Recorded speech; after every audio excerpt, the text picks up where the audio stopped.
Namastê, muito boa noite a todos. Hoje mais um encontro que estamos realizando para fazer a leitura do livro O Despertar da Consciência de Neville Goddard. Este livro transformador é um livro que desperta nós para uma nova realidade em nossa vida. É exatamente isso. Ele traz uma maneira profunda, simples, para que você consiga entender as passagens da Bíblia. E não só isso, ele desperta o eu sou dentro de cada um de nós, ele desperta a nossa consciência. Então, para quem quiser participar das leituras, toda segunda-feira nós nos encontramos aqui. E se você quiser participar, é só pegar aqui as minhas redes sociais, que é onde eu disponibilizo o link. É totalmente gratuito e eu tenho certeza que você vai ser transformado com cada uma leitura que acontece. E antes de iniciarmos, vamos nos conectar com todos os presentes. Eu vejo cada um de vocês, te vejo Patrícia, Eliane, Érica, Andréa, a Stephanie querida está aqui, saudades da minha querida afilhada e sobrinha, Elisa, está aqui também. Eu estou aqui. E vamos nos conectar com o nosso divino que habita em nosso ser. Vamos fechar nossos olhos, respirar profundamente.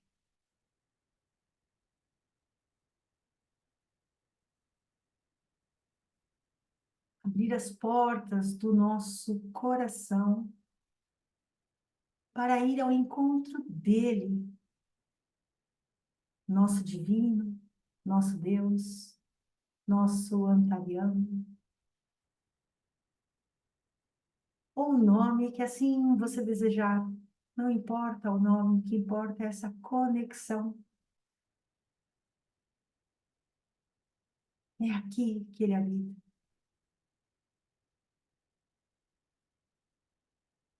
Eu te sinto, divino, eu te vejo. E que se caso eu perca essa conexão contigo, eu ouça, eu sinta e volte até aqui para me conectar novamente contigo. Porque quando estou contigo, eu sou muito mais sábio. Peço também, eu gosto de chamá-lo de divino, e desperte em nós, com essa leitura, a nossa consciência. E que seja uma experiência incrível a leitura de hoje. Vamos inspirar profundamente e então abrir os nossos olhos. Nós estamos no livro O Poder da Consciência. É o quinto livro desta coletânea de Neville Goddard. E nós estamos na página 487. Nós estamos falando dos casos verídicos. O capítulo anterior foi sobre persistência, onde Neville Goddard mostrou para nós o quanto precisamos ser persistentes naquilo que desejamos, que muitas vezes nós nos abalamos por um vento, por uma causa grande ou não, e que a gente acaba desistindo, e que nós não devemos fazer isso. Precisamos ser persistentes sempre. E hoje nós vamos contar mais alguns casos aqui, casos verídicos que aconteceram e que Neville ele registrou nessa leitura. Nós vamos para o caso 4. Este caso me foi contado pela tia na história, diante de todo o público presente, durante o encerramento de uma das minhas palestras. Durante o período de perguntas após minha palestra sobre a lei da concepção, uma senhora que já havia assistido muitas vezes às minhas palestras e que já havia se consultado comigo em um certo número de ocasiões, levantou-se e pediu permissão para contar uma história ilustrando como ela tinha usado a lei com sucesso. Ela disse que, ao voltar para casa depois da palestra da semana anterior, ela havia se encontrado com sua sobrinha, que estava terrivelmente chateada e angustiada. O marido da sobrinha, que era um oficial da Força Aérea e servia em Atlantic City, acabava de ser convocado, juntamente com todo o resto da sua unidade, para servir ativamente na Europa. Ela, chorando, disse para a tia que a razão dela estar chateada era que ela estava esperando o contrário. Ela esperava que seu marido fosse transferido para a Flórida como instrutor. Eles dois amavam a Flórida e estavam ansiosos para se mudarem para lá. E não, ao invés disso, terem de se separar um do outro. Ao ouvir essa história, a tia disse que só havia uma coisa a ser feita, que era aplicar a lei da concepção imediatamente. Vamos conseguir, ela disse. Se você realmente tivesse ido para a Flórida, o que você faria? Você sentiria a brisa morna, sentiria o cheiro da maresia, sentiria os seus pés afundando na areia. Bem, então vamos fazer isso agora. Elas tiraram os sapatos e apagaram as luzes. Em suas imaginações, sentiam-se realmente na Flórida, sentindo a brisa morna, o cheiro, o ar salgado do mar, afundando os dedos dos pés na areia. 48 horas mais tarde, o marido recebeu uma mudança de ordens. As suas novas instruções determinavam que ele fosse imediatamente para a Flórida, como um instrutor da Força Aérea. 5 dias depois, sua esposa estava em um trem indo ao seu encontro. Apesar da tia, a fim de ajudar a sua sobrinha a atingir o seu desejo, ter se juntado à sobrinha para assumir o estado de consciência necessário. Ela não foi para a Flórida, pois esse não era o seu desejo. Por outro lado, era o intenso desejo da sobrinha. Então, eu vou comentar sobre esse caso 4 aqui, que muitas vezes a gente aprende algo e a gente pode compartilhar com outra pessoa e nós podemos ajudá-la, a pessoa a conquistar aquilo que ela deseja. Então, é importante que a gente fique atento aos sinais e quando sentirmos que tem alguém que possa aproveitar também, estar nessa mesma vibração, a gente consiga ensinar algo que possa transmitir e essa pessoa realizar, né? Você pode conduzir, você pode ajudá-la a conquistar aquilo que deseja, tá? Vamos falar sobre o caso 5. Este caso é especialmente interessante por causa do curto intervalo de tempo entre o momento da aplicação da lei da concepção e a sua visível manifestação. Uma mulher muito proeminente me procurou com profunda preocupação. Ela mantinha um lindo apartamento na cidade e uma grande casa de campo, mas como as muitas despesas que ela tinha superavam a sua renda modesta, era preciso que ela alugasse o apartamento para que ela e sua família pudessem passar o verão na casa de campo. Nos anos anteriores, o apartamento foi alugado sem dificuldade, logo no início da primavera, mas no dia que ela veio até mim, a temporada de aluguel de verão e sublocações havia acabado. O apartamento estava nas mãos dos melhores corretores imobiliários havia meses, mas ninguém tinha se interessado nem mesmo em vê-lo. Depois que ela me descreveu a sua situação, eu lhe expliquei como a lei da concepção poderia ser exercida na solução do seu problema. Eu sugeri que ela imaginasse que o apartamento estava sendo alugado por uma pessoa desejando uma ocupação imediata. E supondo que isso fosse acontecer, o apartamento, na verdade, seria alugado a tempo, a fim de naturalmente criar a sensação necessária, o sentimento de que já era um fato que seu apartamento estava alugado. Eu sugeri que ela, antes de adormecer naquela noite, se imaginasse não em seu apartamento, mas em qualquer outro lugar onde ela dormiria, caso seu apartamento fosse alugado de repente. Ela rapidamente captou a ideia e disse que, nessa situação, ela dormiria em sua casa de campo, mesmo que ainda não fosse verão. Essa consulta aconteceu na quinta-feira, às 9 horas da manhã de sábado. Ela me telefonou de sua casa de campo, animada e feliz. Ela me disse que na quinta-feira à noite ela tinha adormecido, imaginando e sentindo que realmente ela estava dormindo em sua outra cama, na sua casa de campo. Muitas milhas longe de onde ela estava e em seu apartamento da cidade. Na sexta-feira, dia seguinte, um inquilino realmente desejável, que atendia a todos os requisitos do seu perfil de pessoa responsável, não só alugou o apartamento, mas o alugou com a condição de poder se mudar naquele mesmo dia.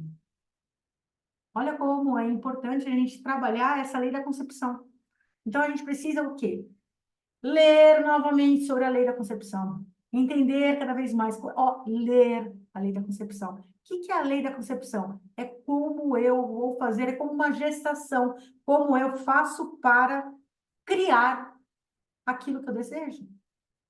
Então, é importante a gente aprender e entender cada vez mais sobre a lei da concepção. Então, tem alguns vídeos também que a gente pode estar usando, que tem aí na página de Neville Goddard Oficial, sobre a lei da concepção. Então, é importante a gente ouvir, ler novamente, escrever e praticar a lei da concepção. A prática é que vai fazer com que a gente consiga realizar aquilo que a gente deseja, tá? Vou fazer mais um caso, que é o caso 6. Somente o mais completo e intenso uso da lei da concepção poderia produzir tais resultados nesta situação extrema. Há 4 anos, um amigo da nossa família pediu que eu ligasse para um filho seu, de 28 anos de idade, que estava sem expectativa de vida. Ele estava sofrendo de uma rara doença do coração. Esta doença estava causando uma degeneração cardíaca. Longa e dispendiosa assistência médica lhe tinha sido prestada sem nenhum proveito. Os médicos não tinham mais esperança de recuperação. Já havia bastante tempo que o filho estava confinado em sua cama. O corpo dele tinha até atrofiado ao ponto de parecer... Um minutinho que eu perdi aqui. O corpo dele tinha atrofiado a ponto de parecer um esqueleto. Ele só conseguia falar e respirar, mas com muita dificuldade. Sua esposa e seus 2 filhos estavam em casa quando eu liguei para ele, e sua esposa escutou toda a nossa conversa. Eu comecei dizendo-lhe que havia apenas uma solução para qualquer problema, e que a solução era a mudança de atitude. Como falar lhe causava exaustão, pedi-lhe apenas que murmurasse afirmativamente se ele entendesse claramente o que eu disse. Ele concordou em fazer. Eu descrevi os fatos que fundamentam a lei da consciência. A verdade é que a consciência é a única realidade. Eu disse que a única maneira para mudar aquela condição era mudar o seu estado de consciência sobre os seus fatos. Para ajudá-lo a assumir especificamente a sensação de que já está bem, eu sugeri que ele visse em sua imaginação a cara do seu médico expressando um incrédulo espanto ao vê-lo recuperado, contrariando a lógica de uma fase terminal de uma doença incurável. E que ele visse o médico verificando novamente os seus exames e ouvindo-o dizer repetidas vezes: Isso é um milagre, é um milagre. Ele não somente entendeu tudo isso claramente, como também acreditou profundamente. Ele prometeu que ele iria seguir fielmente esse procedimento.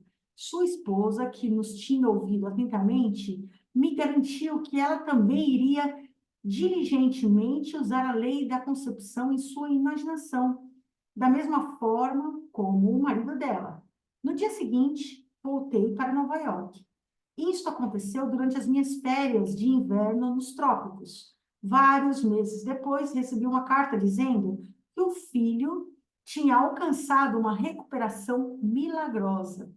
Nas minhas férias seguintes, eu o conheci pessoalmente. Ele estava em perfeita saúde, envolvido ativamente em seus negócios e gozando das muitas atividades sociais com seus amigos e familiares.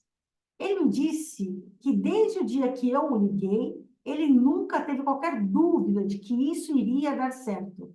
Ele contou como ele havia fielmente seguido a sugestão que eu tinha feito a ele e como dia após dia ele vivia completamente a concepção de já estar bem e forte.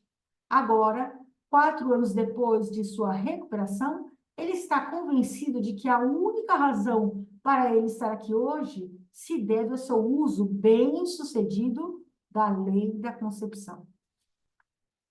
Eu vou deixar somente esses 3 casos hoje para nós refletirmos sobre a leitura de hoje. Esses casos, eles são importantíssimos a gente ler e reler. Por quê? Porque a gente ativa os milagres em nossa vida. Quando nós estamos ouvindo milagres, lendo milagres, nós abrimos o nosso campo para vivenciar os milagres. É importantíssimo a gente ter essa consciência de que os milagres, eles acontecem na nossa vida. Basta o quê? Basta eu acreditar, eu me abrir para ele. A vida, ela mostra para nós o tempo todo vários milagres, pequenos e grandes. A gente precisa só ficar atento. A gente precisa só se conectar, porque os milagres realmente eles acontecem, tá bom? Então, essa é a nossa leitura de hoje. Agradeço a cada um de vocês por estarmos juntos nessa experiência maravilhosa de Neville Goddard. E na próxima segunda-feira nós vamos fazer a leitura novamente. Temos mais alguns casos aí para trabalharmos a lei da concepção, para a gente poder entender cada vez mais sobre ela. Então, recomendo que cada um de vocês procurem sobre a lei da concepção, estudem sobre ela e comece a praticar. Quando a gente começa a praticar, a gente vai abrindo esse campo maravilhoso para nós criarmos aquilo que nós desejamos com integridade no nosso coração, tá bom? Então, até a próxima segunda-feira e até mais.